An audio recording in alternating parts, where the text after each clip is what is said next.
ओम शांति, नमस्कार। आप सभी का बहुत बहुत स्वागत है हमारे इस अगले सेशन में। और ये हमारा आखिरी सेशन है, लास्ट सेशन है हमारे इस पूरे राजयोगा मेडिटेशन ऑनलाइन कैंप का। तो हम सारी चीज़ें अब फिर से सब वाइंड अप करेंगे इस सेशन में, और हम जानेंगे बहुत सारे रहस्य कि भगवान कैसे इस धरा पर आए और उन्होंने किस प्रकार से एक साधारण मनुष्य को निमित्त बना करके ये कार्य किया, कैसे उसके शरीर में आकर के ये ज्ञान हमको दिया। तो वो सारा ही हिस्ट्री के रूप में भी हम जानेंगे। तो जैसे कि आप सुन रहे थे कि हम संगम युग पर इस समय चल रहे हैं। संगम युग, इस युग को क्यों कहा जाता है? क्योंकि यही वो टाइम है जब आत्माएं अपने पिता परमात्मा शिव के साथ संगम मतलब कि मिलन मना सकती हैं। हम आत्माओं का मिलन परमात्मा से हो सकता है। तो जब ये इसकी शुरुआत हुई तो कैसे हुई? तो जो दादा लेखराज हैं उनको हम लोग लखी बाबू के नाम से भी वो बहुत ज़्यादा प्रख्यात थे, बहुत लोग उनको जानते थे। उनका जो जन्म है वो हैदराबाद सिंध में हुआ, और ये तब की बात है जब भारत पाकिस्तान अलग नहीं हुआ था। तो जो दादा लेखराज हैं वो बचपन से ही बहुत आदर्श उनका जीवन रहा। He was a self made man. उन्होंने अपना खुद का अस्तित्व खुद ही बनाया, क्योंकि उनके माँ बाप जो थे वो एक गरीब फैमिली के ही थे, और बहुत जल्दी उन्होंने शरीर भी छोड़ दिया था। लेकिन जैसे जैसे दादा लेखराज जो है बड़े हुए, उन्होंने हीरे का व्यापार शुरू किया, उसको सीखा, और बहुत ही जल्दी अपनी तेज़ बुद्धि के कारण से, अपनी टैलेंट के कारण से उन्होंने वो एक बहुत बड़े प्रख्यात जौहरी बन गए, बहुत प्रख्यात हीरे के व्यापारी बन गए। और उनका व्यापार जो था वो केवल इंडिया नहीं, नेपाल में भी उनका बहुत कारोबार था। नेपाल के राजाओं के साथ, पूरे भारत में ही इनफैक्ट जो भी राजा महाराजा थे सबके साथ उनका काफ़ी लेन देन, उनके पास आना जाना रहता था। क्योंकि हीरे के व्यापारी, तो हीरे का जिनके साथ लेन देन है वो राजा महाराजा ही होंगे। तो बहुत आना जाना बाबा का, उठना बैठना राजाओं के साथ होता था, उनके परिवारों के साथ होता था। तो बहुत से राजा महाराजा बाबा के व्यक्तित्व को देख कर के कहते थे कि भगवान ने गलती से हमें राजा बना दिया, राजा तो आपको बनाना चाहिए था। क्यों? क्योंकि दादा लेखराज की जो पर्सनालिटी थी उसमें बहुत रॉयल्टी थी। उनका उठना बैठना, उनका बात करने का तरीका, उसमें बहुत रॉयल्टी थी, बहुत सब्र, बहुत डिसिप्लिन था उनकी लाइफ में। तो उसको देख कर के सब लोगों को लगता था ये कितना आदर्श इनका जीवन है, कितना एग्जाम्पल जैसा एक ऐसा आदर्श व्यक्ति है जिसका व्यक्तित्व में इतना निखार है, इतने चेहरे पे उनके तेज है। तो ऐसा जो उनके व्यक्तित्व को देख कर के लोग प्रशंसा करते थे। तो दादा लेखराज जो थे उनकी शादी एक यशोदा नाम की लड़की से हुई, और उनके 5 बच्चे थे, 3 बेटियां और 2 बेटे। तो अपने जीवन को बहुत सुखमय जीवन वो व्यतीत कर रहे थे। बहुत उनका व्यापार भी बहुत सक्सेसफुल था। लेकिन जो दादा थे वो बहुत दानी भी थे और बहुत दान पुण्य किया करते थे। उनके अंदर सभी के लिए बहुत प्यार, यहाँ तक कि जब भी वो भगवान से भी कुछ दुआएं मांगते थे या कुछ प्रार्थना करते थे तो वो सारे विश्व की आत्माओं के लिए प्रार्थना करते थे। उनके अंदर था कि सारे विश्व की आत्माओं का कल्याण होना चाहिए। तो बाबा दानी के साथ साथ एक बहुत बड़े भक्त भी थे। तो बाबा बहुत भक्ति किया करते थे, और सबसे बड़े भक्त तो वो विष्णु के थे। बचपन से ही विष्णु जी का चित्र जो है वो अपनी जेब में रखते थे, और विष्णु की परम भक्ति करते थे, विष्णु जी को बहुत मानते थे। यहाँ तक कि एक बार एक व्यक्ति उनके सामने विष्णु जी का ऐसा चित्र लेके आया जहाँ पे लक्ष्मी उनके पैर दबा रही है। तो बाबा ने उसको कहा कि इस चित्र को चेंज कर दो, लक्ष्मी जी को विष्णु के साथ खड़ा करो, क्योंकि लक्ष्मी जी तो देवी है, वो दासी नहीं है भगवान की। तो उनके मन में स्त्रियों के लिए भी बहुत प्यार स्नेह था। उनको था कि स्त्री नारी कभी दासी नहीं है, नारी तो देवी के समान है। तो सभी नारी को भी वो बहुत ऊंची दृष्टि से देखते थे। तो इस प्रकार से बाबा जब इतनी भक्ति करते थे तो बाबा ने बहुत ट्रैवल भी किया, अमरनाथ भी बाबा गए, और बाबा ने बहुत सारे गुरु भी किए। बाबा ने 12 गुरु किए। तो गुरु को वो इतना मान देते थे, गुरु का बुलावा काल का बुलावा मानते थे। तो बाबा के घर में नित्य प्रवचन चलते रहते थे। बहुत गुरु आकर के बाबा के घर में प्रवचन करते थे और बाबा जो है बहुत भक्ति में भी बाबा की बहुत रुचि थी।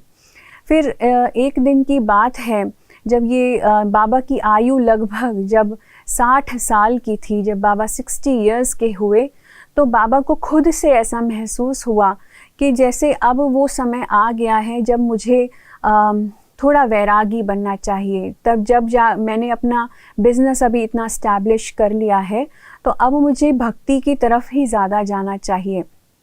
तब वो समय था जब बाबा को पहला साक्षात्कार हुआ। तो बाबा ने का पहला जो साक्षात्कार था वो हैदराबाद सिंध में हुआ। तो ये वो समय था जब बाबा विष्णु की भक्ति कर रहे थे, विष्णु को याद कर रहे थे और बाबा की आंखें बंद थी। तो बाबा के सामने अचानक जैसे विष्णु चतुर्भुज उनके सामने प्रकट हो गए और उन्होंने साक्षात विष्णु चतुर्भुज को देखा। उनके अनेकों रूप बाबा के सामने आ गए। तो बाबा एकदम हैरान हो गए और खुशी के मारे उनका ठिकाना ना रहा। फिर बाबा जो बार बार जो शब्द, जैसे विष्णु जी उनको एक वरदान दे रहे हैं, तो वो शब्द विष्णु जी ने उनको कहे वो थे कि अहम विष्णु तत्त्वम, कि मैं विष्णु चतुर्भुज हूँ और वही तुम हो। ये बात बार बार बोली कि अहम विष्णु तत्त्वम, मैं विष्णु हूँ और वही तुम हो। तो इसका मीनिंग तो बाबा को समझ में नहीं आया कि इसका क्या मतलब है, पर बाबा की प्रसन्नता इतनी ज़्यादा थी कि जिस ईश्वर की मैं भक्ति करता हूँ वो स्वयं मुझे दर्शन देने आ गए हैं। तो लेकिन वो क्या कह रहे हैं, उन्होंने तथास्तु नहीं कहा, मेरी इच्छा पूर्ण हो, मेरी मनोकामनाएं पूर्ण हो, ऐसा वरदान नहीं दिया, बल्कि कह रहे हैं मैं विष्णु हूँ और वही तुम हो। तो इसका क्या मतलब है? तो बाबा उसका उत्तर जानने के लिए अपने गुरु के पास गए। तो जब गुरु से मिले तो गुरु को सारी बात बताई। तो गुरु से के हाव भाव जान करके बाबा को महसूस हो गया कि इसमें मेरे गुरु का कोई हाथ नहीं है इस साक्षात्कार कराने में, और गुरु को इस बात का ज्ञान भी नहीं है कि इस वरदान का मीनिंग क्या है। तो उनको लगा कि कुछ कार्य है जो शायद भगवान मेरे द्वारा कराना चाहते हैं, या कुछ और लक्ष्य है, कोई और मीनिंग है इन बातों का, जो बाबा को क्लियर नहीं हुआ।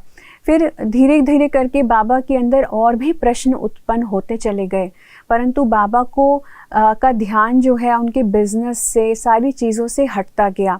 तो उनको था कि अब मुझे अपने आप को भक्ति की तरफ और मोड़ना होगा, शायद तभी मुझे उत्तर मिल पाए अपने प्रश्नों का।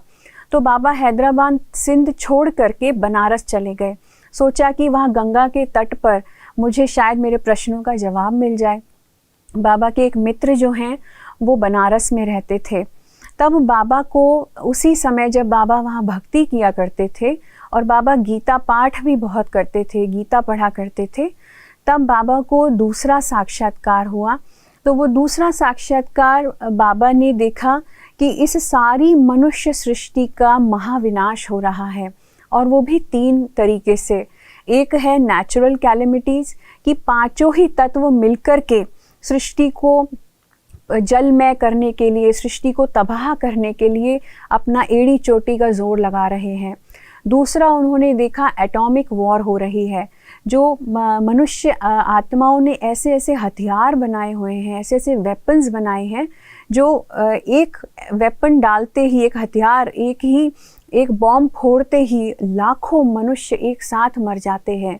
तो वो एटॉमिक वॉर बाबा ने पहले ही 1936 में साक्षात्कार के रूप में देखी। फिर तीसरा बाबा ने सिविल वॉर देखी।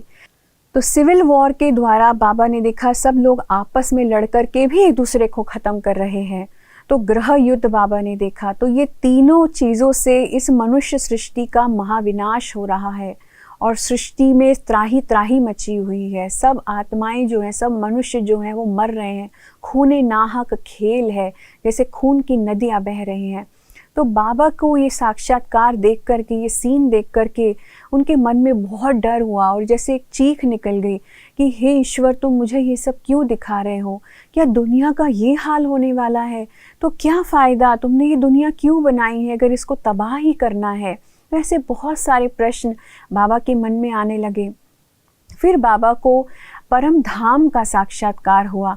तो परम धाम को बाबा ने देखा, परम धाम में देखा कि चारों तरफ लाल प्रकाश ही प्रकाश है और उसमें आत्माओं का एक बहुत बड़ा उल्टा झाड़ है, जिसमें सबसे ऊपर जो है सबसे ज़्यादा चमकता सितारा, और उसके बाद धीरे धीरे कुछ आत्मा एक तने के रूप में, और फिर बाद में आत्माओं का एक बहुत बड़ा झाड़, जहाँ अनेकों आत्माएं बिंदु रूप में जैसे कि अपनी अपनी जगह पर आराम से बैठी हुई है। उन्होंने बेहद शांति की अनुभूति की, उन्होंने उस जहान को देखा। तो उनके मन में अनेकों सवाल, ये कौन सी दुनिया है, कितनी शांति है यहाँ पर। तो बाबा ने परम धाम को देखा। फिर उन्होंने देखा कि वो जो आत्माएं हैं धीरे धीरे करके वो धरती की तरफ बढ़ती हैं। आत्माएं जो हैं वो नीचे उतर रही हैं, और नीचे उतरते उतरते जैसे वो इस सृष्टि के ऊपर आती हैं, इस पृथ्वी के ऊपर आती हैं, वो सब आत्माएं जो हैं धीरे धीरे करके देवताओं में चेंज हो जाती हैं, देवताओं में परिवर्तित हो जाती हैं। तो वो आत्माएं देवताओं की सृष्टि जैसे बन जाती है धीरे धीरे। और जब उसका साक्षात्कार फिर जैसे बाबा को हुआ, तो बाबा ने देखा सारी सृष्टि जैसे एक स्वर्ग, एक बहुत सुंदर दुनिया में परिवर्तित हो जाती है। दुनिया में चारों तरफ सुख ही सुख है, शांति ही शांति है, कोई लड़ाई झगड़ा नहीं, एकदम पवित्रता। सारी दुनिया में सिर्फ देवता ही देवता है, सारी दुनिया में किसी प्रकार की कोई कमी नहीं, संपन्नता ही संपन्नता है। तो ऐसी दुनिया को देख करके बाबा के आंखें फटी की फटी रह गई। बाबा ने कहा, इतनी सुंदर दुनिया आने वाली है, ये दुनिया कौन सी दुनिया है, कैसे ये देवताओं की दुनिया बन सकती है। तो उसके बाद जैसे जैसे बाबा वो सीन देख रहे थे, तो बाबा को एक आकाशवाणी सुनाई दी। तो उसमें था कि ऐसी दुनिया तुम्हें बनानी है, हे लखीराज, तुम जागो और ऐसी दुनिया बनाने के लिए प्रयास करो, ये दुनिया तुम्हें बनानी है। और बाबा के अंदर और भी ज़्यादा प्रश्न उठने लगे कि मैं तो एक साधारण व्यक्ति हूँ, मैं तो जौहरी हूँ, मैं तो हीरे का व्यापार करने वाला व्यक्ति हूँ, ये दुनिया मैं कैसे बना सकता हूँ, मेरे अंदर तो इतनी शक्ति नहीं, इतनी क्षमता मेरी नहीं है, मैं कैसे इस दुनिया, पूरी दुनिया को बदल के ऐसी दुनिया बना दूँ, देवताओं में परिवर्तित कर दूँ, ये कैसे हो सकता है। तो बाबा के अंदर और भी कंफ्यूजन, और भी ज़्यादा डाउट्स आने लगे कि मैं क्या करूं ऐसा जो ऐसी दुनिया बनाऊं, आखिर भगवान चाहते क्या हैं, वो मुझसे क्या कराना चाहते हैं। तो जैसे जैसे और समय आगे बढ़ा, तो बाबा को लगा कि अब मुझे बनारस में बैठे हुए नहीं रहना है, अब मुझे अपने इस लक्ष्य पे लग जाना है। तो बाबा ने अपने बिजनेस को वाइंड अप करना शुरू कर दिया, और बाबा कलकत्ता गए, और बाबा ने अपना वहाँ से जो भी बिज़नेस था उसको वाइंड अप करके आधा जो है अपने पार्टनर को दे दिया, और बाकी जो उनके पास था वो सोचा कि इस दुनिया को शायद बनाने में कुछ धन की उपयोगिता हो, तो मैं उसके लिए इसको रखता हूँ। तो अपने पार्टनर के साथ सारा जो था हिसाब किताब करके बाबा ने सारा बिज़नेस कलकत्ता से वाइंड अप करके बाबा हैदराबाद सिंध वापस आ गए। तब हैदराबाद सिंध जो हम बात कर रहे हैं वो पाकिस्तान तब तक नहीं बना था, ये सब 1936 की बात है। तब जब बाबा वापस आ गए, तो एक बार की बात है कि बाबा के घर में सत्संग चल रहा था और गुरु प्रवचन कर रहे थे। और जब गुरु का प्रवचन चलता था तो ये नियम था कि किसी को भी उठना अलाउड नहीं था बीच में से, ये नियम बाबा ने ही बनाए थे, क्योंकि गुरु का अपमान माना जाता था। तब ऐसे में बीचों बीच में ही जब सत्संग चल रहा था, बाबा खुद उठ करके अपने कमरे में चले गए। तो सब लोग हैरान हो गए कि बाबा को क्या हो गया है। तब पीछे पीछे उनकी जो पुत्र वधू थी, उनकी डॉटर इन लॉ, तो वो बाबा को देखने के लिए गई कि क्या हुआ है बाबा को। तो वो जैसे बाबा के कमरे को उन्होंने खोला, तो देखा कि चारों तरफ लाल प्रकाश ही प्रकाश है, सुनहरा प्रकाश चारों ओर कमरे में फैला हुआ है, एकदम इतनी गहन शांति की अनुभूति हो रही है। तो वो जाकर के बाबा के सामने बैठ गई। फिर उन्होंने देखा कि वो प्रकाश बाबा सामने बैठे हैं, और बाबा के मस्तक से वो प्रकाश फूट रहा था, और चारों तरफ वो फैल रहा था, जैसे चारों तरफ सुनहरी लालिमा है जो बिखरी हुई है। तो उनको बहुत विशेष अनुभूति हुई। फिर जो शब्द बाबा के मुख से निकले वो शब्द थे, निजानंद रूपम शिवोहम शिवोहम, प्रकाश स्वरूपम शिवोहम शिवोहम, ज्ञान स्वरूपम शिवोहम शिवोहम। तो ये 3 शब्द जो हैं बाबा के मुख से निकले। तो उनकी जो पुत्र वधू थी उनको एहसास हुआ कि ये बाबा नहीं है, ये तो कोई और है, कोई और शक्ति है जिसने बाबा के अंदर प्रवेश किया है और वो कह रही है और अपना परिचय दे रही है कि मैं कौन हूँ। तो वो उस परिचय का, उसका, उन शब्दों का अर्थ समझ में आया कि मेरा जो स्वरूप है वो आनंद स्वरूप है, मेरा नाम शिव है, मेरा जो स्वरूप है वो प्रकाश स्वरूप है, मेरा नाम शिव है, मेरा जो स्वरूप है ज्ञान स्वरूप है, मेरा नाम शिव है।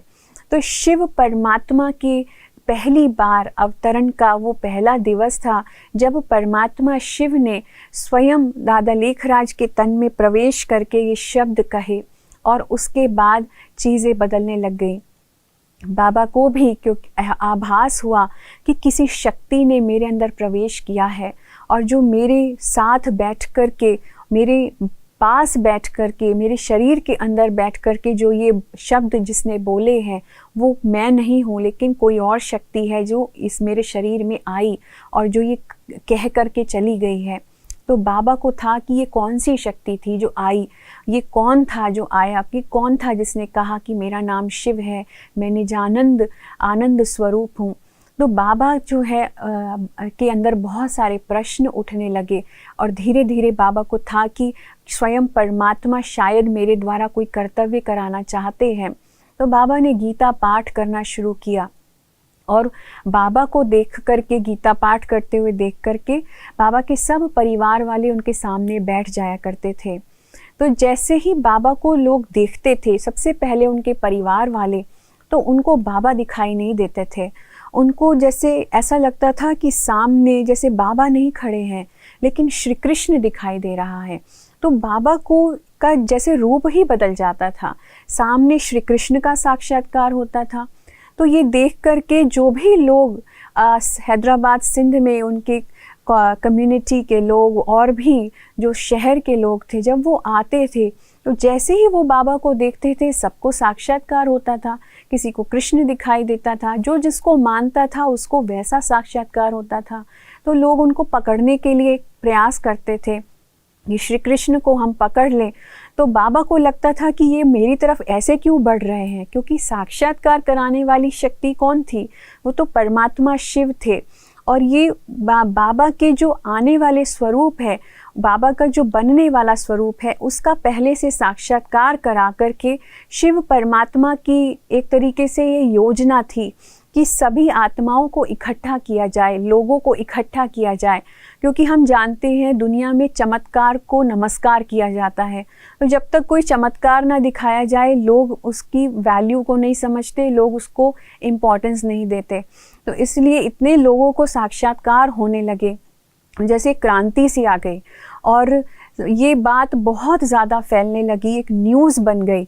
यहाँ तक कि अमेरिका तक में भी जो टाइम्स न्यूज़ करके एक मैगज़ीन थी उसमें भी ये बात छपी कि इंडिया में हैदराबाद सिंध में एक दादा लेखराज हैं जिनको देखने से श्री कृष्ण दिखाई देता है, जिनसे श्री कृष्ण का साक्षात्कार होता है।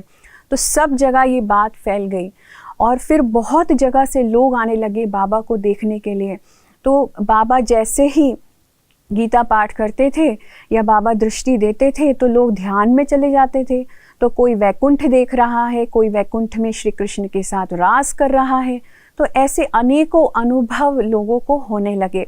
तो धीरे धीरे करके बहुत सारी संख्या में लोग आने लगे और इसमें सबसे ज़्यादा विचित्र बात जो है वो ये दिखाई दी कि ज़्यादा संख्या में साक्षात्कार महिलाओं को हुए, बहनों को हुए, माताओं को हुए, कुमारियों को हुए, कन्याओं को हुए। तो ये भी एक अचंभे की बात थी कि पुरुषों को इतने साक्षात्कार नहीं होते थे, माताओं को ज़्यादा होते थे। ये उस समय की बात है जब माताओं को, बहनों को इतना ऊंचा महान नहीं माना जाता था, बहुत बंधन में रखा जाता था, घरों के अंदर रखा जाता था, बाहर ज़्यादा निकलने नहीं दिया जाता था या पर्दा सिस्टम होता था। तो उस समय की बात है जब स्त्री को दबाया जाता था। तो ऐसी महिलाएं भक्ति बहुत करती थी। उस भक्ति के कारण से ही शायद परमात्मा उन्हीं को खींचने के लिए उस समय वो सारा लीला थी, वो सारा जो है खेल था जो परमात्मा ने साक्षात्कार माताओं बहनों को कराया। क्योंकि उनके पुरुष जो थे सिंध प्रांत में, जैसे आपने सुना हो कि सिंध प्रांत में जो मेल होते थे वो ज़्यादातर बाहर रहते थे, बिजनेस में इन्वॉल्व होते थे, उनका बिजनेस सारे वर्ल्ड में फैला हुआ होता था, तो वो ट्रैवल बहुत करते थे। और उनकी जो स्त्रियां थी वो सब घरों में रहती थी और घरों से फिर वो बाबा के पास आती थी और उनको ये सारे अनुभव होते थे। तो एक संगठन बन गया, और जब एक संगठन बन गया तब शिव परमात्मा ने दादा लेखराज के मुख से सारी जो बातें, सारा जो ज्ञान जो आपने भी इतने समय से अभी सुना, तो ये ज्ञान बताना शुरू किया। सबसे पहले बाबा ने खुद का परिचय दिया कि हम आत्माएं कौन हैं, आत्मा क्या होती है। फिर परमात्मा ने अपना परिचय भी दिया कि परमात्मा कौन है, मैं कौन हूँ, मैं कौन सी शक्ति हूँ, मैं निराकार ज्योति बिंदु हूँ। फिर बाबा ने धीरे धीरे करके एक एक राज खोलने शुरू किए। तो सारी सृष्टि का राज, पास्ट प्रेजेंट फ्यूचर, क्या होने वाला है, नई सतयुगी दुनिया आने वाली है, तो ये सारा ज्ञान बाबा ने धीरे धीरे करके देना शुरू किया। तो हमने देखा कि शिव बाबा जो है, फिर उसने दादा लेखराज का नाम भी परिवर्तित किया और उसको कहा कि यही है वो ब्रह्मा जो शास्त्रों में जिसका गायन है, जिसके मुख के द्वारा ये ज्ञान देकर के नई सृष्टि की रचना का कार्य मैं परमात्मा कर रहा हूँ, तो यही वो ब्रह्मा है। तो बाबा ने फिर दादा लेखराज का नाम बदल के प्रजापिता ब्रह्मा रखा। सही मायनों में देखा जाए तो हर मनुष्य जो है वो अपनी रचना रचता है। जैसे आप भी अपनी रचना रचे तो ब्रह्मा तो आप भी हैं। बच्चे पैदा होते हैं, आप अपने गृहस्थ को चलाते हैं, लेकिन सारी प्रजा का जो पिता, सारी मनुष्य सृष्टि की सृजन का जो कार्य कर रहा है, वो सारी प्रजा का जो पिता है वो है ब्रह्मा।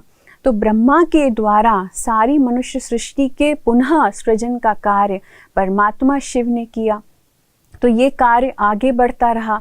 फिर धीरे धीरे करके इसमें बहुत सारे विघ्न भी आए।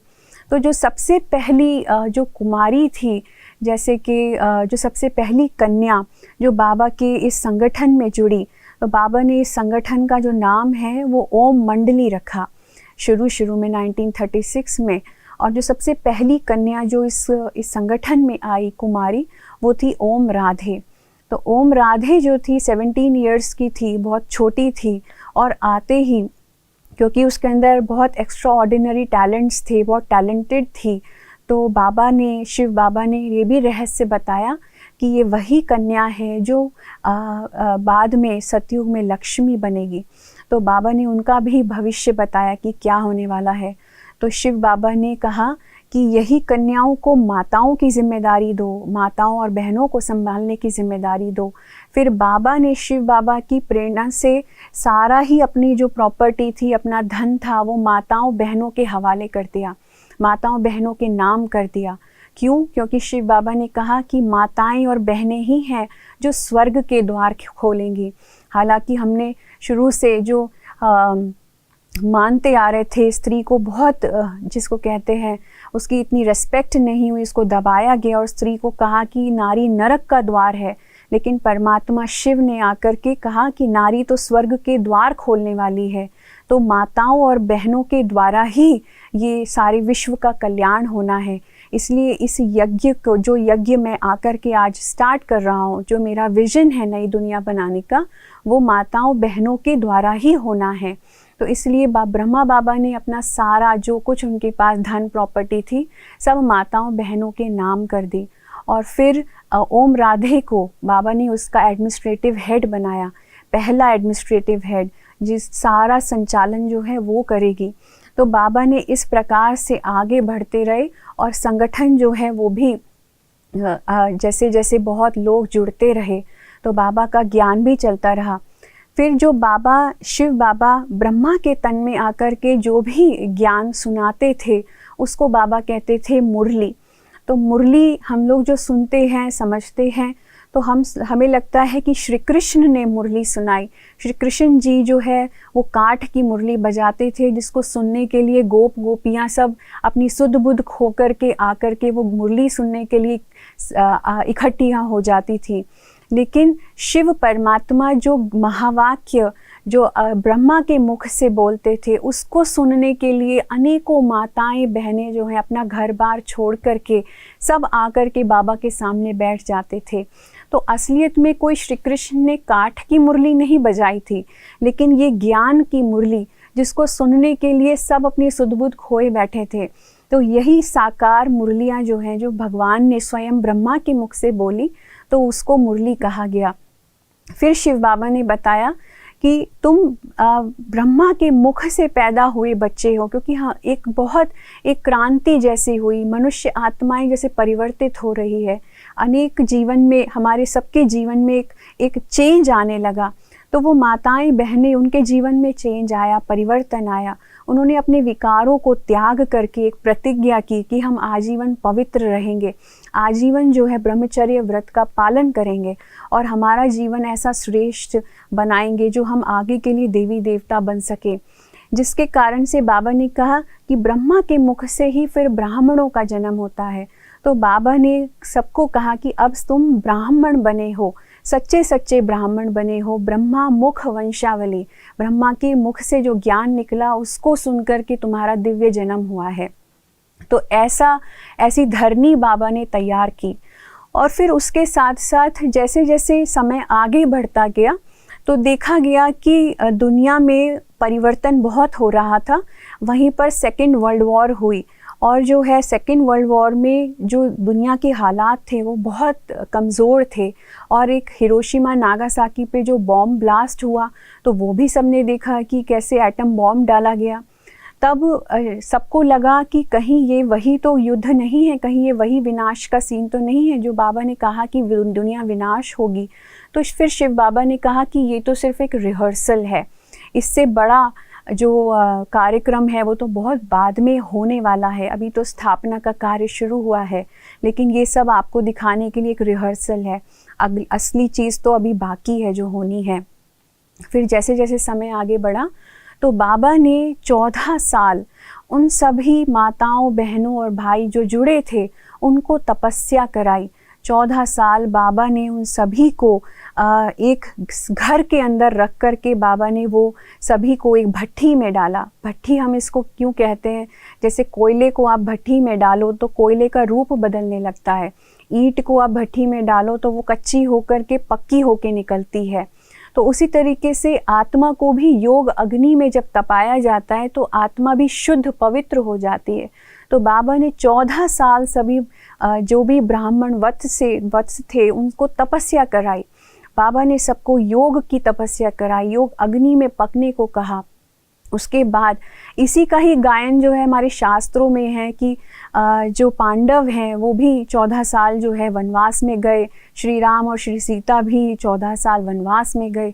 तो वनवास में जाने का जो यादगार है वो एक्चुअली में कहीं जंगल में जाने का नहीं है, लेकिन सारी दुनिया से कट ऑफ हो जाना, सारी दुनिया से वैरागी होकर के अपने ऊपर ध्यान देना और अपनी अंदर की शक्तियों को बढ़ाना, वही है सच्चा सच्चा वनवासी बनना। तो शिव बाबा ने भी यही 14 साल की तपस्या कराई। और फिर बाबा जो है जैसे ही भारत और पाकिस्तान दोनों अलग अलग हुए और दोनों के बीच में हालात ठीक नहीं थे, उस समय शिव बाबा ने कहा कि मेरा अवतरण तो भारत में होता है ना कि पाकिस्तान में, तो तुम सबको भारत जाना होगा।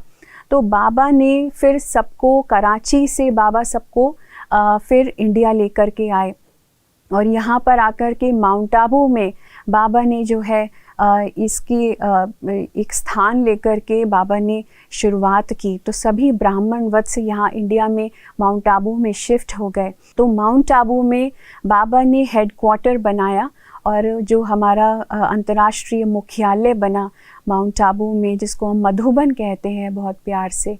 और नित्य शिव परमात्मा इस धरती पर आकर के सभी को ये ज्ञान बाबा ने दिया। और फिर धीरे धीरे करके बाबा ने जो इतनी बच्चों को तैयार किया था, इतनी तपस्या करा के बाबा ने जिन बच्चों को तैयार किया था, फिर बाबा ने उन एक एक बच्चे को अलग अलग दिशाओं में भेजा कि अब जाकर के तुम सेवा करो, अब जाकर के ये ज्ञान जो तुमने समझा है, सीखा है, ये संदेश परमात्मा का सारी आत्माओं को दो, सारे विश्व की आत्माओं को बताओ कि भगवान धरती पर आ चुके हैं और ये संगम युग चल रहा है, ये परिवर्तन का समय है। तो जितनी जो उस समय बहनें थी, कन्याएं थी जो इस संगठन में थी, आज वही इस संस्था की दादियाँ हैं, वही बहनें जो हैं जगह जगह सारे भारत और विश्व में उन्होंने सेवाओं की एक झड़ी लगा दी। और धीरे धीरे करके हम देखते गए कि परिवार के परिवार इस ज्ञान के साथ जुड़ने शुरू हुए और अनेकों बाबा के बच्चे निकलते चले गए, सारे विश्व में क्रांति आ गई। और जैसे कि इतना ब्राह्मण परिवार आज ये वृद्धि को पा चुका है कि इतनी आत्माएं हैं जो पूरे विश्व में, कितने परिवार जो बाबा ने नियम बनाए, जो मर्यादाएं बनाई, उन पे चल करके गृहस्थ जीवन में पवित्रता को अपना करके आज चल रहे हैं, नित्य मुरली सुनते हैं। फिर 1969 में स्वयं ब्रह्मा बाबा ने अपनी इस देह का त्याग किया। तो देह का त्याग ब्रह्मा बाबा ने किस आधार पे, किस उद्देश्य से किया?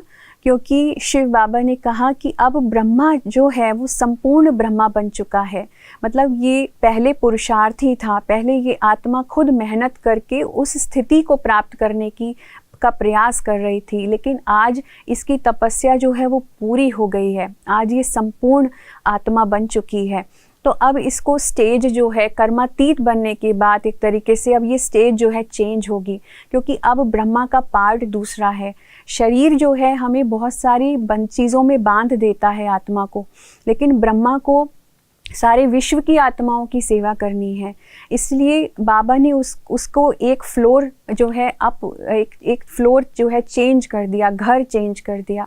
तो ब्रह्मा बाबा ने जब शरीर को छोड़ा तो वो आत्मा पहले तो इस शरीर में थी, लेकिन अब वो आत्मा एक सूक्ष्म शरीर धारण करके सूक्ष्म लोक में निवास करती है और सारे विश्व की आत्माओं को वो प्रेरणा देती है परिवर्तित होने की।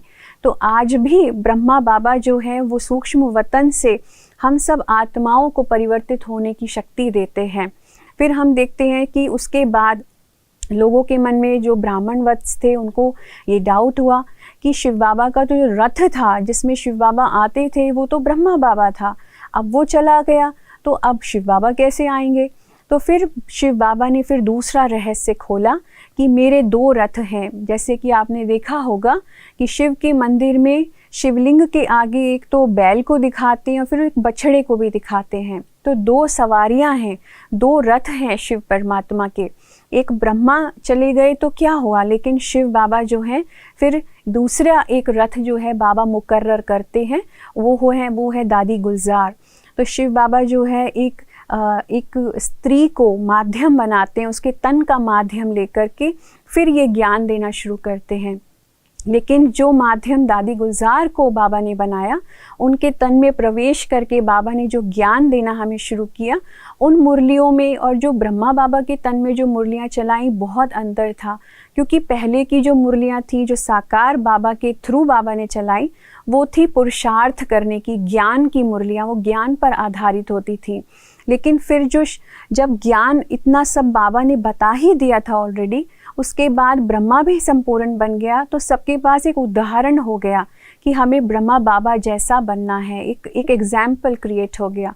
तो अब तो हमें धारणाएं करनी है, जो बाबा ने ज्ञान दिया उसके आधार पे अपने अंदर कौन से गुणों को हम धारण करें। तो इसलिए दादी गुलजार के माध्यम से फिर जो भी मुरलियाँ चली वो सब जो है अव्यक्त मुरलियाँ कहलाई, और वो अव्यक्त मुरली ज़्यादा धारणाओं पे बेस्ड थी। उसके बाद से हम देख रहे हैं कि अव्यक्त मुरलियाँ चलती हैं और शिव बाबा और ब्रह्मा बाबा दोनों दादी गुलजार के तन में आकर के वो मुरलियाँ चलाते हैं और अनेक ब्राह्मण वत्स जो हैं उन मुरलियाँ सुनते हैं और अपने जीवन में परिवर्तित करते हैं, अपने जीवन को परिवर्तित करते हैं। फिर आज जो है उस कार्य को चलते हुए 84 इयर्स हो चुके हैं और हम देखते हैं कि अभी तो सीन बहुत चेंज हो चुका है, क्योंकि हम महापरिवर्तन के बहुत करीब हैं। तो जब ये सारी बातें जान चुके हैं, समझ चुके हैं, तो आप देखिए ये जो वृक्ष है, जो कल्प का वृक्ष है, जिसका उल्लेख जो है हमारे शास्त्रों में भी किया गया है और अनेक धर्मों में भी है। जैसे क्रिश्चियनिटी में जो है क्रिसमस ट्री दिखाया गया है, जैन धर्म में भी कल्प वृक्ष की बात की गई है, बौद्ध धर्म में भी जो है जो एक मनोकामनाएं पूर्ण करने वाला जो बोधि ट्री दिखाया है। तो वो जो कल्प वृक्ष की बात की जाती है उसका रहस्य भी हम जाने कि जो कल्प वृक्ष है उसका क्या मतलब है, कि पूरा जो 5000 वर्ष का जो साइकिल है वो उसमें मनुष्य आत्माओं का आना और जो है उनका फैलना चारों तरफ सारे विश्व में, वो एक तरीके से जैसे ब्राह्मणों, जैसे एक दुनिया में मनुष्य आत्माओं का बेहद का झाड़ है, एक बहुत बड़ा पेड़ है जिसका बीज जो है परमात्मा शिव है। तो परमात्मा शिव जब आते हैं, जैसे एक बीज आप डालते हो, एक बीजारोपण होता है, तब जाकर के चीज़ें बाहर निकलती हैं। जब वो बीज फलीभूत होता है तो बाहर जो है दिखाई देता है। तो जब तक शिव परमात्मा ना आए तो ये मनुष्य सृष्टि पुनः फिर से स्थापित हो भी नहीं सकती है। तो शिव परमात्मा मतलब सतयुग के आदि में, सतयुग आने से पहले ही आता है। वो जो बीज आया है, तो सबसे पहले जब बीज आता है तो जड़ें बननी शुरू होती हैं। तो जड़ें कौन है? इस मनुष्य सृष्टि की जो झाड़ है, जो कल्प वृक्ष है, उसकी जड़ें कौन है? आपने देखा जड़ें और बीज किसी को दिखाई नहीं देता, क्योंकि वो धरती के अंदर होते हैं। किसी को उसका ज्ञान नहीं होता, पता नहीं होता, लेकिन सारा काम तो वही कर रहे होते हैं। तो इसीलिए शास्त्रों में शिव परमात्मा को भी लोग भूल गए हैं। उन जड़ों को, जो ब्राह्मण जिन्होंने ये सारा काम किया, उन ब्राह्मणों का भी कहीं उल्लेख नहीं है। शिव परमात्मा जो है वो इस कल्प वृक्ष का, इस मनुष्य रूपी झाड़ का बीज है। जब तक बीजारोपण ना हो, बीज ना डाला जाए धरती के अंदर, तो फिर वृक्ष कैसे निकले? तो शिव परमात्मा जब संगम युग पर आते हैं, धरती पर आते हैं, ये ज्ञान हम सबको देते हैं, तो ब्राह्मणों की रचना होती है। और जो ब्राह्मण हैं वो एक तरीके से इस कल्प वृक्ष की जड़ें हैं, और हम ब्राह्मणों के द्वारा ही सारी सृष्टि जो है उसका एक तरीके से फाउंडेशन जो है पड़ता है। और हम इस ज्ञान के द्वारा, जिस जो फाउंडेशन है, सबसे पहले जैसे एक बीज को खाद की ज़रूरत होती है, पानी की ज़रूरत होती है, धूप की ज़रूरत होती है और पर्सनल केयर की ज़रूरत होती है, उसी तरीके से शिव परमात्मा जो है ज्ञान रूपी ये जो ज्ञानामृत हमको पिलाते हैं, वो एक तरीके से इसको सींचने का काम करते हैं योग के द्वारा, पवित्रता के द्वारा। तो अनेकों जो चीज़ें हैं, परमात्मा की शक्ति जो है वो धूप का काम करती है। तो बीज जो है वो फलीभूत होता है, जो हम सबकी तपस्या है वो फलीभूत होती है, और उसका नतीजा है कि सतयुग आता है। और सतयुग जो है, जब बीज फलीभूत होता है तो 2 पत्ते जो बाहर निकलते हैं, जो प्रत्यक्ष रूप में दिखाई देते हैं, वो हैं श्री कृष्ण और श्री राधे। तो इस मनुष्य सृष्टि के जो आदि में सबसे पहले जो 2 आत्माएं आईं, श्री कृष्ण और श्री राधे, फिर उनका वंश आगे बढ़ता है, धीरे धीरे और भी आत्माएं आनी शुरू हो जाती हैं। तो एक दुनिया, एक धर्म, एक भाषा, और उसका प्रतीक, इस एकता का प्रतीक है ये तना, की तना एक है। और ऐसी दुनिया है जहाँ किसी भी तरीके का मतभेद नहीं है। फिर जैसे जैसे दुनिया आगे बढ़ती है तो त्रेता युग आता है, श्री राम और श्री सीता का राज्य आता है, और उसके बाद जब सारी देवत्व को जो आत्माएं प्राप्त होती हैं वो धीरे धीरे करके विकर्मों की तरफ बढ़ती हैं। द्वापर युग आता है, 2 पुर बन जाते हैं। तो जैसे सृष्टि का विभाजन होना शुरू होता है और 3 ट्यूब्स निकलती हैं इस कल्प वृक्ष की, 3 ट्यूब्स, 3 ब्रांचेस निकलती हैं, जिसमें से सबसे पहली ब्रांच होती है इस्लाम धर्म, जो इब्राहिम के द्वारा स्थापित होती है। फिर उसके बाद जो दूसरी ट्यूब होती है वो है बौद्ध धर्म की, जो गौतम बुद्धा आते हैं, और उसके बाद उनका धर्म जो है बढ़ता है और उनके धर्म की आत्माएं आती हैं, और वो एक अलग ब्रांच जो है वो चलनी शुरू हो जाती है। फिर उसके बाद जो तीसरी ट्यूब है वो है क्रिश्चियनिटी की, जो जब जीसस क्राइस्ट आते हैं, फिर उनके साथ फिर उनके धर्म की आत्माएं आती हैं, और फिर वो एक अलग ब्रांच बननी शुरू हो जाती हैं। उसके साथ साथ जैसे सारी सृष्टि जो है वो विभाजित होनी शुरू हो जाती है, तो कल्प वृक्ष जो है सारी सृष्टि पर फैलने लगता है। फिर भारत में भी एक ट्यूब निकलती है, आदि शंकराचार्य आते हैं, और उसके बाद मोहम्मद साहब आते हैं, तो मुस्लिम धर्म जो है वो बनता है। फिर उसके बाद गुरु नानक जी आते हैं और फिर उनके धर्म की ब्रांच निकल जाती है। तो इस प्रकार से हम देखते हैं कितनी जैसे मनुष्य सृष्टि का ये झाड़ जो है उसमें अनेक मठ पंथ अनेक ब्रांचेस जो है निकल जाती हैं। तो सारी सृष्टि के ऊपर अनेकों आत्माएं जो है वो बढ़ने लगती है। मनुष्य सृष्टि का झाड़ जो है वो पूरी सृष्टि पर फैल जाता है। तो आज हम देख रहे हैं कि ये जो झाड़ है कितना बड़ा हो चुका है, कितनी आत्माएं इसमें हैं। तो सभी आत्माएं क्या है, इस झाड़ के पत्ते हैं और हम किसी ना किसी ब्रांच से जुड़े हुए हैं। तो वहाँ की बातें हम जानते हैं, सुनते हैं, उसी को फॉलो करते आते हैं। तो अब जब ये सारा झाड़ जो है 5000 साल पुराना हो चुका है, अब जो है ये झाड़ पुराना हो चुका है और ये झाड़ जो है बाबा कहते हैं इसमें कीड़े भी लग चुके हैं। जैसे इसका जो तना है वो तना खोखला हो चुका है। जो देवी देवता धर्म था वो तो रहा ही नहीं है। तो वो सारी जो ब्रांचेस हैं आज उन्होंने जड़ पकड़ी हुई है।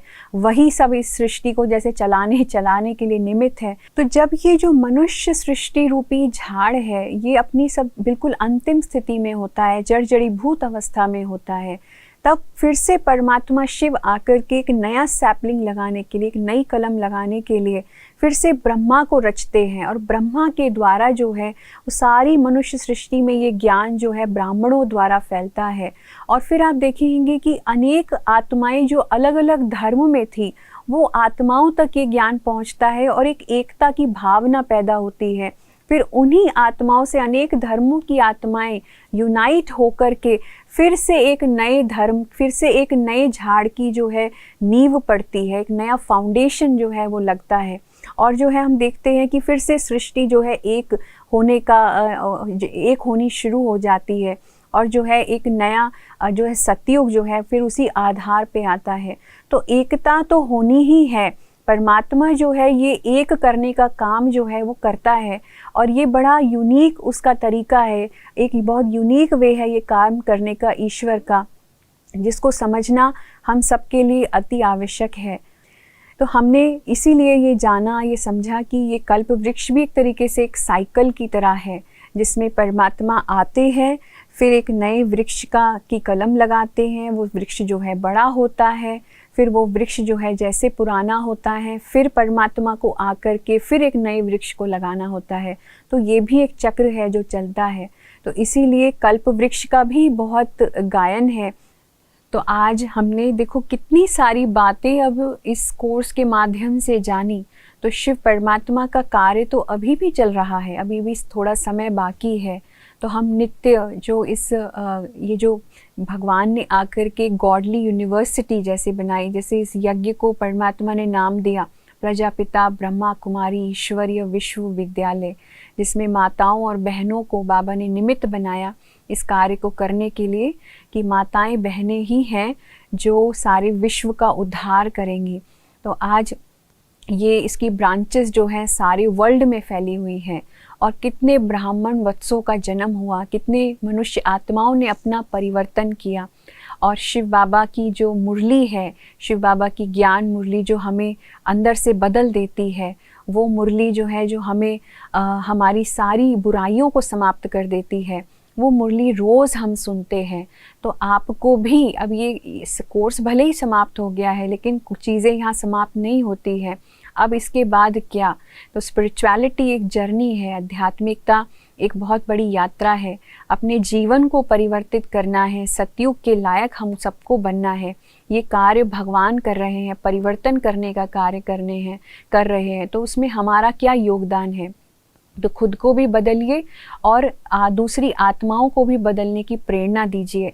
तो परमात्मा की जो ज्ञान मुरली है वो एक बहुत बड़ा फाउंडेशन है डेली जो हम सुनते हैं, जिसके आधार पे हमारे अंदर श्रेष्ठ संकल्प, शुभ संकल्प पैदा होते हैं और हमें प्रेरणा मिलती है अपने जीवन को बदलने की।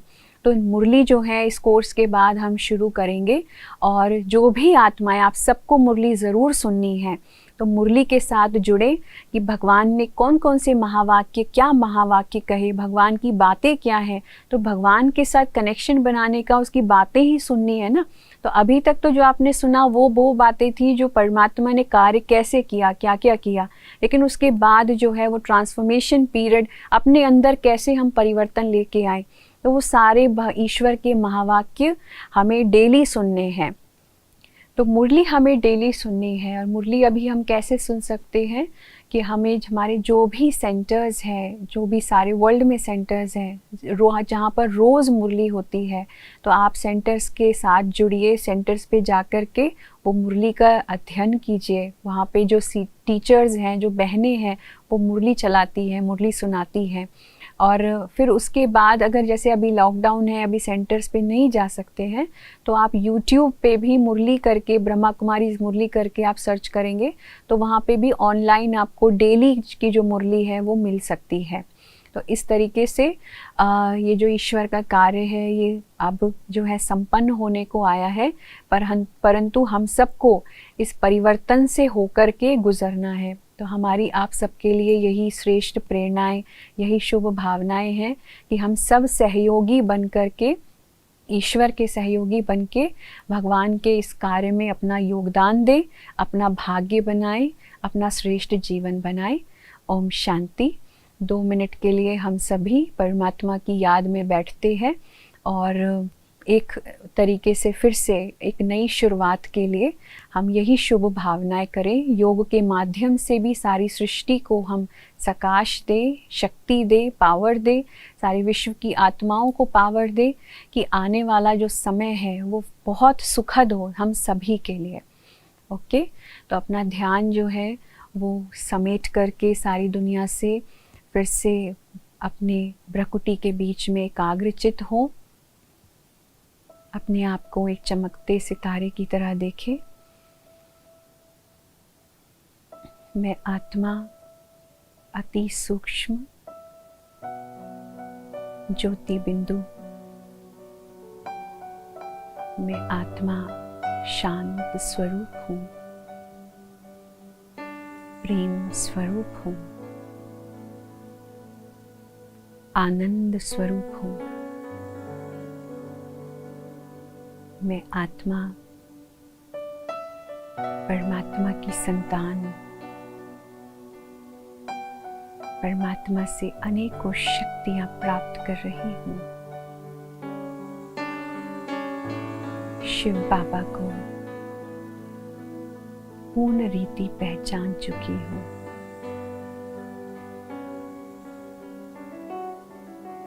मेरे पिता एक बहुत सुंदर लक्ष्य लेकर के इस धरा पर अवतरित हुए हैं।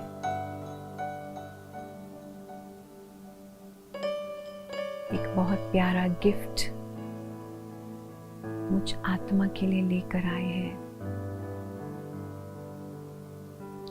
नई सतयुगी दुनिया की सौगात। हम सभी मनुष्य आत्माओं को भगवान भेंट करना चाहते हैं। मैं आत्मा अपने परम पिता परमात्मा से अनेकों दिव्य शक्तियां प्राप्त करके अपने आप को दिव्य गुणों से भरकर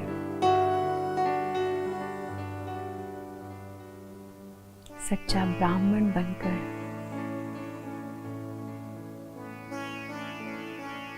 उस दुनिया में चलने लायक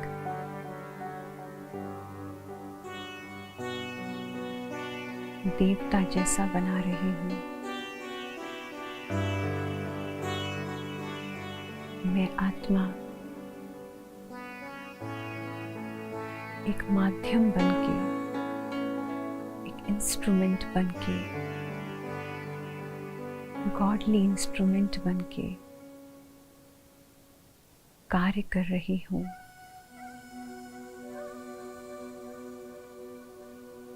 मैं आत्मा गॉडली स्टूडेंट भी हूँ। परमात्मा की इतने विशाल विश्वविद्यालय में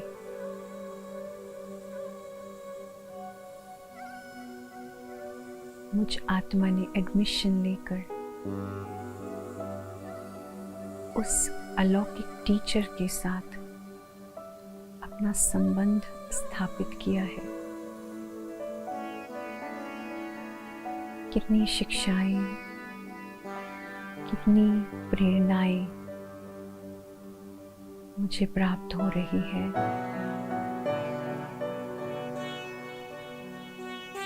मेरा जीवन बदलता जा रहा है।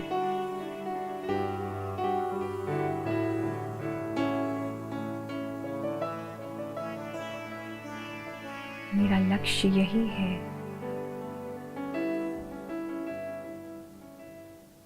कि मैं हमेशा के लिए अपनी सारी पुरानी आदतों को छोड़ नए संस्कारों को अपने अंदर धारण करूं।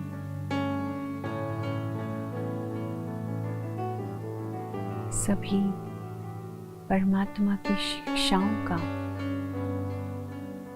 पालन करके, उस पे चल करके देवता बनने की डिग्री प्राप्त करूं।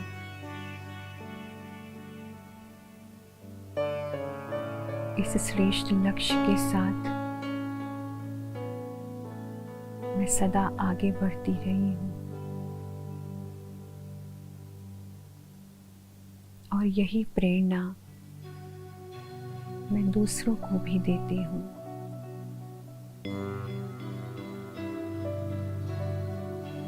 परमात्मा की सहयोगी बनकर चल रही हूँ।